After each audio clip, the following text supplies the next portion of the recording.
పవిత్ర గురు పౌర్ణమి రోజున ఏదో ఒక విషయంలో మార్గదర్శకం అందించిన వారికి కృతజ్ఞతలు తెలియజేయడమే గురు పౌర్ణమి అనుకుంటున్నారా? ఒకసారి మీరే ఆలోచించండి. ఈ మోడర్న్ యుగాలో కావలసిన సమాచారాన్ని చిటికెలో అందించగలిగే హయ్యెస్ట్ టెక్నాలజీ, డబ్బుతో కోరుకున్న వస్తువును డోర్ డెలివరీ చేయించుకోగలిగే సామర్థ్యం అయినప్పటికీ మనిషి జీవితం రోజు రోజుకి భారమవుతుంది. ప్రశాంతత కరువైపోయింది. సంబంధ బాంధవ్యాలు బలహీనపడుతున్నాయి. ఎందుకని? ఎందుకంటే అనంతమైన ఇన్ఫర్మేషన్ ఉంది కానీ అంతర్గత ట్రాన్స్ఫర్మేషన్ లేదు. అందుకే వ్యక్తిలో ఉన్న అత్యున్నత శక్తిని మేల్కొలిపి మనిషిని మహోన్నతునిగా తీర్చిదిద్దగలిగే యుక్తి కలిగిన ఉన్నతమైన వ్యక్తిత్వమే అసలైన గురువు. అలాంటి గురువు మీ జీవితంలో ఉన్నారా?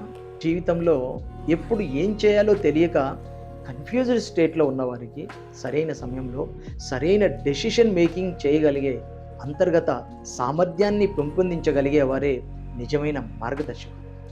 మహాభారతాన్ని పరిశీలిస్తే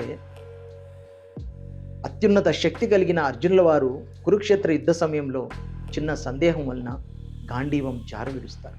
ఆ సమయంలో శ్రీకృష్ణ పరమాత్మల వారు అర్జునులకి మరో ఆయుధాన్ని ఇవ్వలేదు, మరింతమంది సైన్యాన్ని తెచ్చివ్వలేదు. కానీ అర్జునుల వారి దృష్టిని అంతర్గతంగా మళ్ళిస్తారు. ఎప్పుడైతే దృష్టి మారుతుందో తీసుకునే నిర్ణయాలు మారుతాయి. నిర్ణయాలు మారితే జీవితమే మారిపోతుంది. ఎప్పుడు అల్లకల్లోలంగా ఉండే మనస్సుని బ్యాలెన్స్డ్గా చేసి ప్రశాంతతను ఇవ్వగలిగే సాధనా విధానాన్ని పరిచయం చేయగలిగిన వ్యక్తే సరైన వ్యక్తి. స్వామి వివేకానందుల వారు కూడా ఎప్పుడూ తననే ఫాలో అవ్వమని చెప్పలేదు. ప్రతి వ్యక్తిలో ఉన్న అంతర్గత శక్తిని మేల్కొల్పి ఆ శక్తితో అద్భుతాలు చేయొచ్చు అంటారు. మనిషిలో ఉండే అహంకారం అనే అవిద్య నుండి ప్రేమ అనే దివ్యత్వం వైపు మనిషిని ట్రాన్స్ఫర్మేషన్ చేయగలిగిన పరిపూర్ణ వ్యక్తిత్వమే నిజమైన గురువు. మనిషిలో ఉండే ద్వేషం, అసూయ, కోపం లాంటి అజ్ఞానం నుండి దయ, కరుణ, జాలి అనే వెలుగు వైపు నడిపించే సంపూర్ణ వ్యక్తిత్వమే సరైన గురువు. కాబట్టి గురుత్వాన్ని అర్థం చేసుకుంటున్నారా, లేదా గుడ్డిగా నమ్మి జీవితాన్ని వ్యర్థం చేసుకుంటున్నారా? గురువు అంటే ముందు నడుస్తూ ఎప్పుడూ తననే ఫాలో అవ్వమని ఇన్స్ట్రక్షన్ చేసే ఒక వ్యక్తి కాదు.